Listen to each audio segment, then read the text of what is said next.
Good morning, কেমন আছো সবাই? আজকে আমি শেয়ার করব ম্যাগির রেসিপি, যেইভাবে আমি বাড়িতে ইউজুয়ালি ম্যাগি বানাই। তো চলো দেখতে থাকো। দেখতেই পাচ্ছ এখানে ছোট ছোট করে কুচিয়ে নিয়েছি ফুলকপি, আলু, গাজর, পেঁয়াজ আর বিনস। সঙ্গে আছে একটা ডিম আর আমাদের পছন্দের ম্যাগি। প্রথমে কড়াইতে দিয়ে দেব তেল। তেল গরম হয়ে গেলে দিয়ে দেব ডিম। ডিমটিকে ভেজে তুলে নেব। এবার ওই তেলের মধ্যে দিয়ে দেব সমস্ত ভেজিটেবলসগুলো। এবার দিয়ে দেব লবণ, হলুদ, জিরে, লঙ্কা। খুব ভালোভাবে নেড়ে চেড়ে ঢাকনা দিয়ে ভেজে নেব। ভাজা হয়ে গেলে এরপর দিয়ে দেব সয়াবিন। সয়াবিনগুলো ভালো করে নেড়ে চেড়ে নিয়ে এর উপরে জল দিয়ে দেব।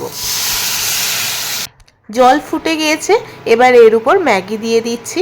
ম্যাগি দিয়ে 3 থেকে 4 মিনিটের মতো মশলা দিয়ে ফুটিয়ে নেব। এবার এর মধ্যে দিয়ে দিচ্ছি কেচাপ। টমেটো কেচাপ দিয়ে আরও ভালো করে 5 মিনিট নাড়িয়ে চাড়িয়ে রেডি হয়ে গিয়েছে আমাদের ম্যাগি। এবার এই ম্যাগিটিকে একটি পাত্রের মধ্যে তুলে নেব। এবার উপর থেকে গার্নিশের জন্য দিয়ে দেব ভেজে রাখা ডিম, দিয়ে দেব শসা কুচি, পেঁয়াজ কুচি আর দেব লেবু, ছিল টমেটো কেচাপ। রেডি হয়ে গেল আমার ইয়াম্মি ইয়াম্মি ম্যাগি। কেমন লাগলো জানিও। যদি ভালো লাগে তাহলে কমেন্ট করে বলো।